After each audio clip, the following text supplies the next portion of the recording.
Salam, mən biologiya müəllimi Məsmə Surxayeva. Bugün sizə yeni biologiya dərsliyindən olan 4-cü bölmənin izahını paylaşacağam. 4-cü bölməmiz tənəffüs sistemi haqqındadır və tənəffüs sisteminə giriş haqqında olan məlumatları gəlin baxaq. Sonra bu dərslik haqqında olan hissəni aydınlaşdıraq. Deməli, tənəffüs sistemi canlıların yaşaması üçün çox vacib, əhəmiyyətli orqanlardır.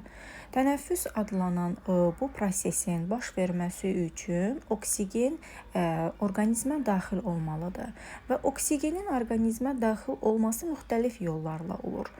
Bir çox canlılarda, məsələn, nəm dəri vasitəsilə tənəffüs edir, bəziləri ağciyərlərlə, bəziləri qəlsəmələr vasitəsilə və yaxud traxeyalar vasitəsilə tənəffüs edirlər. Bu da canlıların yaşadığı şəraitdən asılı olaraq dəyişir. Canlılar oksigeni bəziləri bədən səthi ilə qəbul edir və onu bütün bədən səthi ilə karbon qazını xarici mühitə qaytarırlar. Burada bizim bir canlımızın şəkli göstərilib ki, bu canlının adı aksolotl-dır.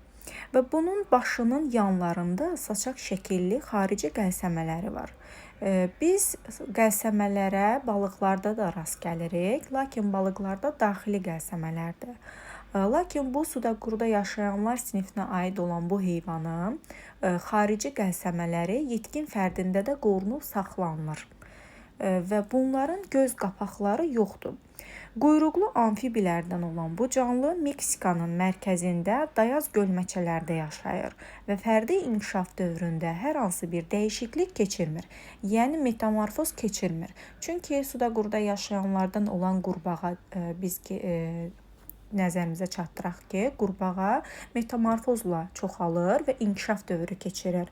Onun əvvəlcə kürüsündən sürfə, quyruqlu sürfəsi inkişaf edir ki, bunlar da əvvəlcə xarici tənəffüs qəlsəmələrlə tənəffüs edir, sonra daxili qəlsəmələrlə və yetkin fərdində isə ağciyər tənəffüsü var qurbağanın. Bu çevrilmə metamorfoz adlanır. Lakin bu canlıda isə metamorfoz yoxdur. Yetkin fərdində də gözlərində qapaqları olmur və xarici tənəffüs orqanı olan qəlsəmələri qorunub saxlanılır. İndi isə heyvanlarda tənəffüs adlı ilk mövzumuzun izahına başlayaq. Deməli, tənəffüs sistemi vasitəsilə canlı orqanizmlər öz həyatlarını davam etdirmək üçün lazım olan enerjini tənəffüs yolu ilə əldə edirlər və bu proses tənəffüs adlanır. Canlılarda tənəffüs orqanları müxtəlifdir. Dəri tənəffüsü, traxeya tənəffüsü, qəlsəmə tənəffüsü və ağciyər tənəffüsü vardır. Tənəffüs həm də orqanizm ilə ətraf mühit arasındakı qazlar mübadiləsi kimi başa düşülür. Deməli, biz tənəffüsü iki cür anladıq. Bir, orqanizmlərin enerji əldə etmək üçün oksidləşmə prosesləri zamanı tənəffüs. Bir də var ki, tənəffüs orqanlarında gedən qazlar mübadiləsi. Canlı orqanizmlərdə hüceyrə daxilində qazlar mübadiləsinə biz daxili tənəffüs deyirik. Tənəffüs orqanlarında baş verən qazlar mübadiləsi isə xarici tənəffüs adlanır. Atmosfer oksigeni hüceyrə və toxumalara bilavasitə qanla daşınır. Canlılarda xüsusi tənəffüs orqanlarında baş verirsə, bu qazlar mübadiləsi adlanır, xarici tənəffüs. Toxuma və hüceyrələrdə baş verən tənəffüs isə dedik ki, daxili tənəffüs adlanır. Burada fəaliyyət hissəsində bizə qurbağanın inkişafı göstərilir. Deməli, kürü, sürfə və yetkin fərd mərhələsi. İlk dəfə qurbağada kürüdən çıxan sürfəsində xarici tənəffüs orqanları olan qəlsəmələr, xarici qəlsəmələr olur. Burada şəkili göstərib saçaq şəkilli yanlardan çıxan saçaq şəkilli qəlsəmələr. Sonra isə tədricən qurbağada daxili tənəffüs qəlsəmələrlə tənəffüs edir, balıqlar kimi. Və yetkin fərdə çevrildikdə artıq onda həm nəm dəri vasitəsilə tənəffüs baş verir, həm də ağciyərlər vasitəsilə. Canlılarda tənəffüs orqanları dedik ki, müxtəlifdir. Məsələn, bir hüceyrəli canlılardan olan amöb, infizor, evglena kimi, hidra kimi canlılarda xüsusi tənəffüs orqanları yoxdur. Bir hüceyrəli olan əmöbdir, evglinadır, infizordur. Bunların hüceyrə membranı vasitəsilə bütün orqanizmi tənəffüs edir. Amma hidra, axplanari və süngərlər kimi canlılarda, çox hüceyrəli canlılarda, bunlarda bütün bədən səthi ilə tənəffüs var. Yəni bunların xüsusi tənəffüs orqanları yoxdur. Burada da hidranın şəkli göstərilib. Hidra qolcuqlara malik olan çox hüceyrəli bir heyvandır və bu heyvanın xüsusi tənəffüs orqanları yoxdur. Qazlar mübadiləsi bütün bədən səthi ilə baş verir. Hüceyrələri oksigeni alır və karbon qazını xaric edir tənəffüs zamanı. Digər canlılarda isə çox hüceyrəli canlılarda dəri tənəffüsünə biz rast gəlirik. Məsələn, soxulcanda nəm dəri vasitəsilə tənəffüs baş verir ki, bunlar torpağın qatlarında yaşayırlar və yağış qurdu da deyirlər. Yağış yağdıqda torpağın üzərinə çıxırlar və quru mühitində yaşaya bilmirlər. Çünki onların tənəffüsü üçün dərinin səthi daim nəm olmalıdır. Nəm dəri vasitəsilə dərini altında sıx kapilyar şəbəkə, qan damar şəbəkəsi var ki, həmin kapilyar damarlardan oksigen atmosferdən kapilyar damarlara keçir və hüceyrələrdə əmələ gələn karbon qazı isə kapilyar damarlardan dəri vasitəsilə atmosferə qaytarılır. Burada da şəkildə də göstərilib, kapilyar toxumadır, kapilyar damarıdır və əzələ qatı. Nazik əzələ qatı var və epidermisdir ki, bir hüceyrəli epiderm qatından ibarətdir ki, qazlar mübadiləsi həmin dəri qatı ilə hava arasında gedir. Və canlılardan dəri tənəffüsünə bir də biz dedik ki, qurbağanın yetkin fərdində də həm də nəm dəri vasitəsilə tənəffüs edirlər amfibilərdən qurbağalar. Onlarda həm də ağciyər tənəffüsü var. Gəlsəmə tənəffüsü isə canlılarda Gəlsəmə tənəffüsü. Gəlsəmə quruluşuna görə gəlsəmələr iki cür olur. Xarici gəlsəmə tənəffüsü və daxili gəlsəmə tənəffüsü olaraq qruplaşdırılır. Xarici gəlsəmələr əsasən saçaq şəkilli, tük şəkilli olurlar və bədənin kənarına çıxırlar. Burada da heyvanın xarici gəlsəmələrlə tənəffüs edən heyvanın şəkli göstərilib və oradakı kənara çıxan qırmızı rənglə göstərilənlər xarici gəlsəmələridir. Lakin daxili gəlsəmələr isə yetkin balıqlarda, sümüklü balıqlarda məsələn daxili gəlsəmələrdir. Quyruğu amfibilərdən olan protelərdə və qurbağa sürfələrinin inkişafının ilk dövrlərində biz xarici gəlsəməyə rast gəlirik. Daxili gəlsəmələr onları qoruyan boşluqlarda yerləşirlər. Məsələn, bəzi mollyuskalarda və xərçəng kimilərdə daxili gəlsəmələrə biz rast gəlirik. Sümüklü balıqlarda da daxili gəlsəmələr var ki, bunlar da balığın hər iki tərəfdən başının yanlarında yerləşir. Gəlsəmələr balığın gəlsəmə qövslərinin üzərində qırmızı rəngdə olan hissə gəlsəmə yarpaqlarıdır. Bu da gəlsəmə qövsünün daxili hissəsində gəlsəmə dişçikləri, xarici hissəsində isə gəlsəmə yarpaqları göstərilib. Gəlsəmələr balıqda 4 cüt olur və üzəri gəlsəmə qapağı ilə örtülüb. Gəlsəmə dişçikləri süzgəc rolunu oynayaraq qidanın gəlsəmə yarıqlarından çıxmasına mane olur. Və gəlsəmə yarpaqları isə qanı kapilyarları ilə zəngindir. Qazlar mübadiləsini təmin edir. Hər gəlsəmə yarığı haça şəkilli yüzlərlə gəlsəmə yarpaqcıqlarından təşkil olunub. Gəlsəmə yarpaqcıqlarının hər birinin üstündəki və altındakı yastı səthlər eyni aralıqlı qıvrım sıralarla örtülüb. Bu qıvrımlar lamellər adlanır. Qazlar mübadiləsi lamellərin səthində baş verir və lamellər yastılaşmış epiteli toxumasından əmələ gəldiyi üçün difuziya məsafəsini minimuma endirir. Suda qazlar mübadiləsi ilə havada müqayisədə bir sıra çətinliklərə məruz qaldığından gəlsəmələrin lazımi qədər oksigen alması üçün bir sıra adaptasiyalar, yəni uyğunlaşmalar meydana gəlir. Balıqlar tənəffüs səthindən suyu hərəkət etdirməklə, yəni ventilyasiya yolu ilə hərəkət etdirməklə keçirirlər. Balıqlar oksigeni bunun üçün ilk öncə sürətlə balıqlar suda üzəndə ağzını açır. Və ağzını açanda su qəlsəmələrdən suyu ağızdan dolur. Və bu suyu qəlsəmələrdən keçirir, ağızdan dolmuş suyu. Balıqların hərəkətinə mane olduqda onların məhz ölməsi buna görədir. Çünki onlar ağzından suyu uda bilmirlər və bu zamanda nəfəs çatışmamazlığı yaranır. Suda sürətlə üzən balıq əvvəlcə ağzını açır və qəlsəmələr qapanır. Burada udulaqda suyun təzyiqi aşağı olduğundan su balığın udulağına daxil olur.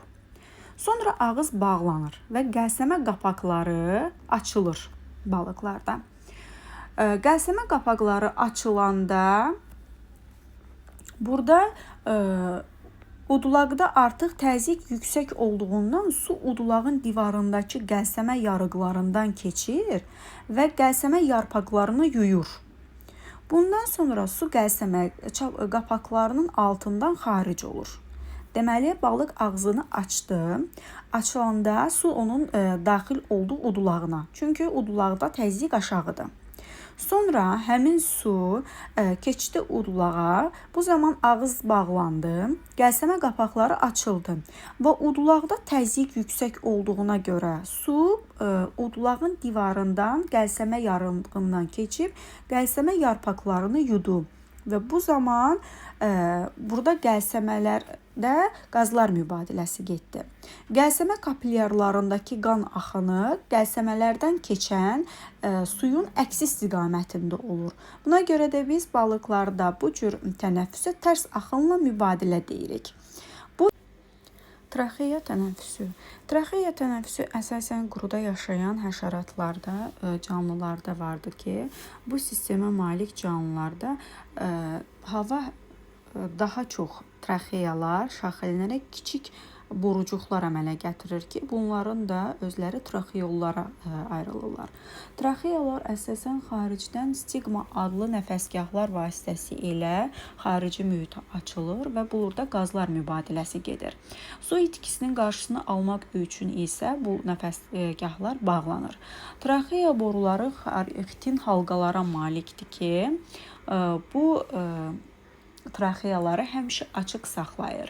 Traxeya boruları getdikcə budaqlanır və daha nazik divarlı şaxələr verir.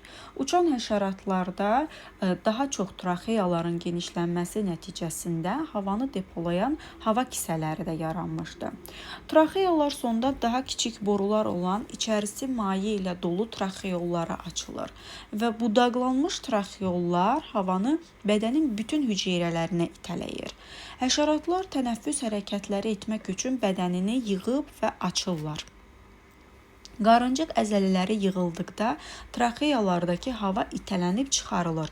Qarıncıq əzələləri yenidən genişləndikdə isə traxeyalar yenidən bədənə dolur. Hava ilə dolur.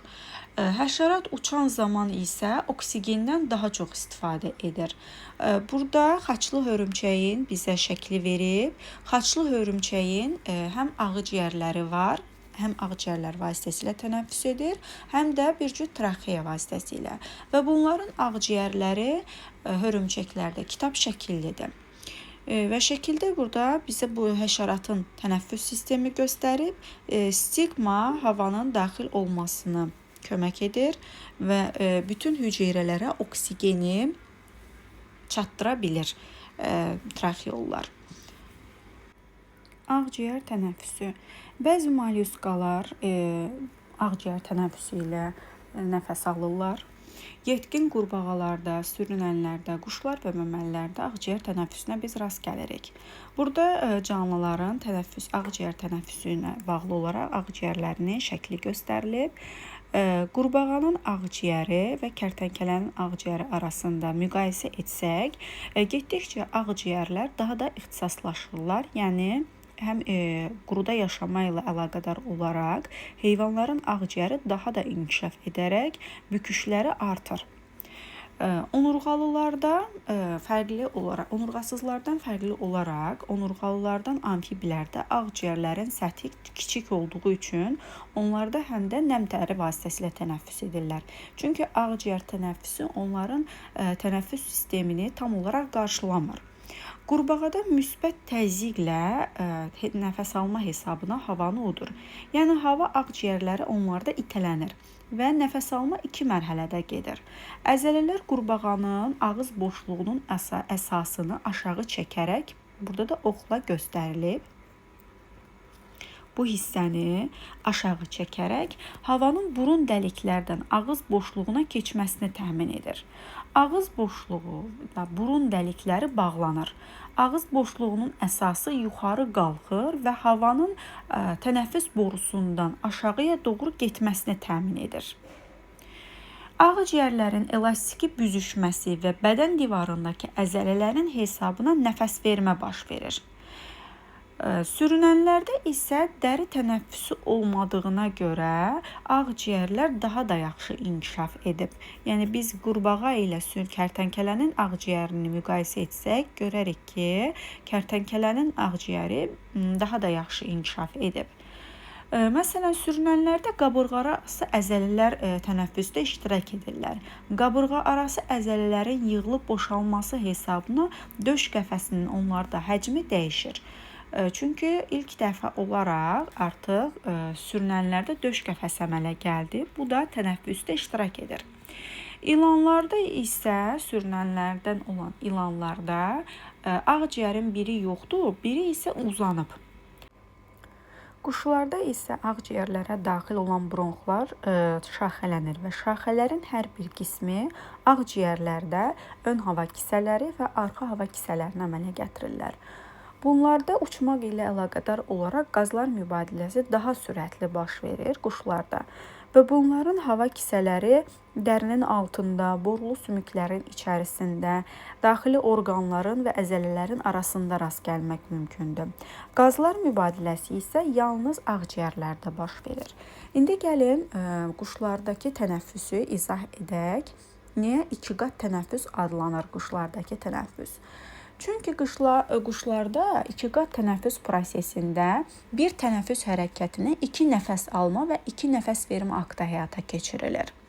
Birinci nəfəs alanda hava arxa hava kisələrinə dolur. Və birinci nəfəs vermə zamanı arxa hava kisələrinin sıxılması nəticəsində hava keçir ağciyərlərə və burada ağciyərlərdə qazlar mübadiləsi gedir. Yəni biz nəfəs deyə bilərik ki, quşlarda nəfəs vermə zamanı qazlar mübadiləsi getdi. İkinci nəfəs alma isə hava ağciyərlərdən ön hava kisələrinə keçir. Və burada ikinci nəfəs vermədə isə ön kisələr yığılır, havanı tənəffüs orqanlarından xaricə çıxarır. Deməli, ilk nəfəs almada quşlar tənəffüs zamanı udduğu hava onun arxa hava kisələrinə keçir və tənəffüs zamanı, nəfəs vermə zamanı həmin hava ağciyərlərə keçir. İkinci nəfəs alma zamanı isə ağciyərlərdə olan hava ön hava kisələrinə dolur və nəhayət nəfəs vermə zamanı onlar xaricə çıxırlar. Bu 2 qat tənəffüs adlanır. Bir də quşlar udduğu havanın ən çox istifadə edir havadakı oksigendən. Yəni quşlar 80-90% havanın oksigenindən istifadə edirlər. Bu da onlarda yüksəklikdə uçma imkanı verir. Məməlilərdə isə digər heyvanlardan, sürünənlərdən, quşlardan, amfibilərdən fərqli olaraq ağciyərlər daha da yaxşı inkişaf edib və bunların ağciyərlərində alveollar əmələ gəlib. Ona görə də qazlar mübadiləsi alveollarda baş verir. Biz növbəti dərslərimizdə insanda tənəffüs sistemini öyrənəndə sizə bu haqda danışacağam.